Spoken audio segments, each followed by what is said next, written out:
Robin Winterson, and today I'll be giving you a speech on how to maintain your moral integrity while being a professional and educated business manager.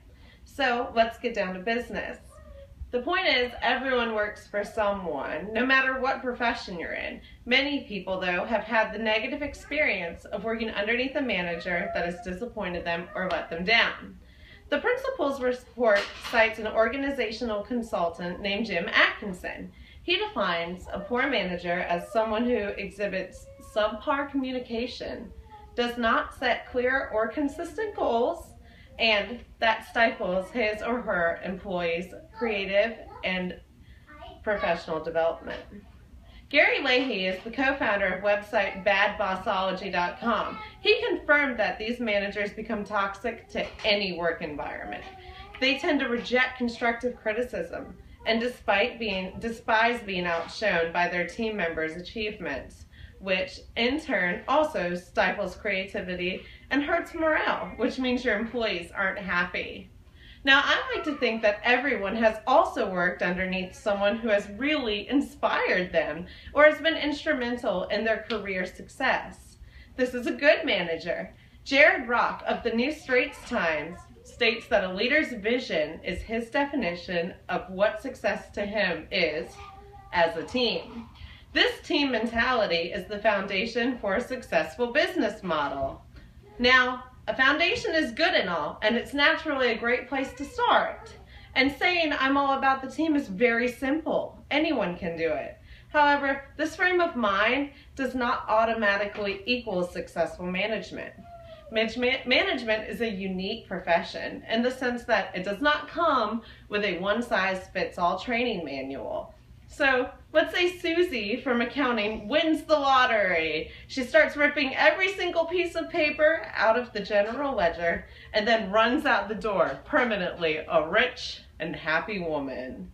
Well, there is no magical reference point in a magic book explaining what one needs to do in such a situation. So I'm sure you can imagine that leadership positions require innate abilities and respectable morality. Demonstrating such morality goes hand in hand with being a virtuous manager. Today, we will examine 3 instrumental qualities that leaders must possess if they wish to be successful in their field. These include establishing a sense of purpose in the workplace, clear communication amongst their team, and exhibiting consistent and positive reinforcement. So the first quality I would like to discuss is the most important and close to my heart. It's what I consider the root of all employee success. It's the importance of establishing a sense of purpose amongst your employees and within the work environment. There is no purpose without meaning. Chip Conley, the former CEO of Joie de Vivre Hospitality, gives the example of scrubbing toilets. Obviously, one of the worst tasks you or I can imagine. When Conley explained that clean toilets are associated with making weary travelers feel comfortable and as if they're at home in the hotel, his team members all of a sudden performed this task with pride. They felt like they were contributing. All of a sudden, such an ordained, meaningless task had meaning to them. So, not only should there be meaning behind tasks, but there should be meaning behind the person doing it. Employees want to feel as though they're consistently experiencing growth, not only within the company, not only on a pay scale, but personally. Good employees want to learn. They want to constantly be acquiring knowledge. So Goddard Abel, CEO of Steel Bricking Company and the G2 crowd, fosters the needs of his employees through a triage kind of pyramid structure. The bottom of it, the foundation, is a job. So that's followed by recognition. Then a career. A career blossoms out of recognition, and then the employee starts to care about the company on his own.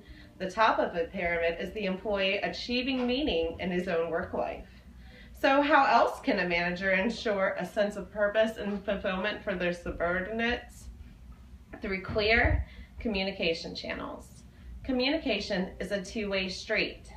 In order to communicate effectively, You must both listen and speak in a way that makes sense.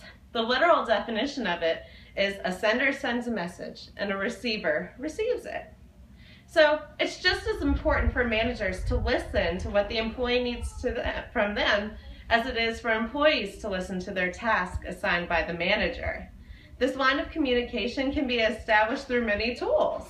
So you could do team meetings, you could have an open door policy, which means that whether you're in your office or completely busy, an employee always has an opportunity to come into your office and speak about anything, and it's 100% confidential. But the most important element in management considering is how to cultivate an environment and what kind of environment they want to cultivate within their workplace.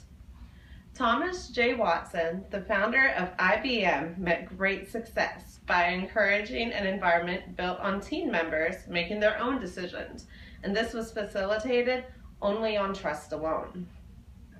Another way to really develop a successful workplace model is by providing your employees with consistent positive reinforcement. Positive reinforcement is a choice that management gets to make, meaning they choose to acknowledge the positive aspects of both uplifting and challenging situations. So let's go back to Susie in accounting, our problem child. Before winning the lottery, she made a mistake in the general ledger that required hours of repair and labor. This is where the manager has two options. Either he or she can completely lose their temper with Susie and question why the company would run off and hire such an incompetent and negligent accountant, or the manager has the opportunity to acknowledge that Susie made a mistake. It's a chance for him to tell her that she is valuable and she does have meaning in the company, but that she's also human. And then even further so, it gives the manager an opportunity to offer Susie a chance to grow. So if she needs more education in her field, now is the time for the manager to offer that. So on the opposite end of the spectrum, when talking about positive reinforcement, say Susie decides to go above and beyond her job as accountant and catch her vacuuming the front hallway. Now is the time to stop and tell Susie, thank you. Thank you for going out of your way and taking care of the workplace. So simple acknowledgement is a great way to bolster employees' confidence, and it's an example of positive reinforcement in an easy situation. So when I decided that business management was the right field for me, I was excited and I felt like I had found my niche. However, I did feel a little bit of anxiety. I enjoy working with people, and I've always felt destined to lead a team. However, I also love God. Business management is not often an occupation people seem to choose in order to serve Him. There's a stigma attached to managers that they are cold-blooded and mechanical. But that being said, the three management qualities that we discussed earlier have nothing to do with being an automated order-barking machine. Management requires personal investment, and for me as a Christian, spiritual investment as well.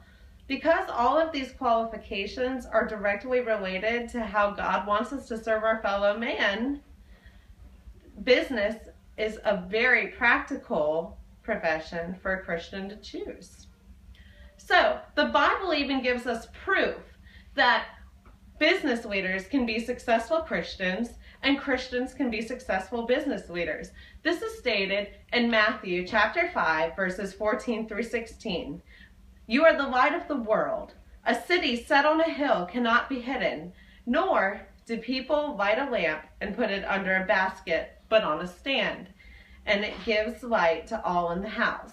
In the same way, let your light shine before others, so that they may see your good works and give glory to your Father who is in heaven. Every action in the workplace has a specific and unique purpose that must be established by a manager, just like every person on this world is a unique light shining for God in order to send His message out in their own unique way. So the Bible helps us to understand God's purpose for us in the world, just like management helps employees understand what their purpose is in the workplace. So on to another really great Bible verse is Ephesians 4:29.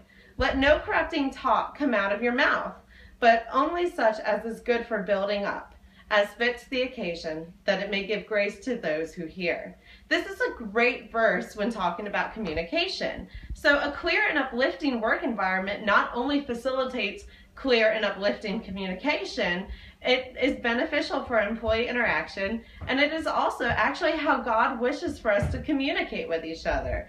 So, put simply, clear communication will facilitate growth and raise morale.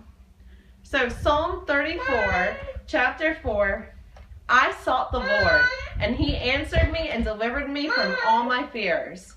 Christians all have one common goal: to seek God and spread his word so that we may do his work here on earth. Just as if you're in a workplace, you should have one common goal, whatever it is that your manager has decided for you to do. A professional environment is so similar to God's desire for us because all team members are doing different things. They fulfill occupations. You have Susie in accounting. You have Bobby the maintenance man. Even though they're really different, their goal is the same: the growth of the company. So, business management is a field that's ridden with opportunity for Christians. It is possible to lead a team to achieve success without compromising one's ethics as a Christian.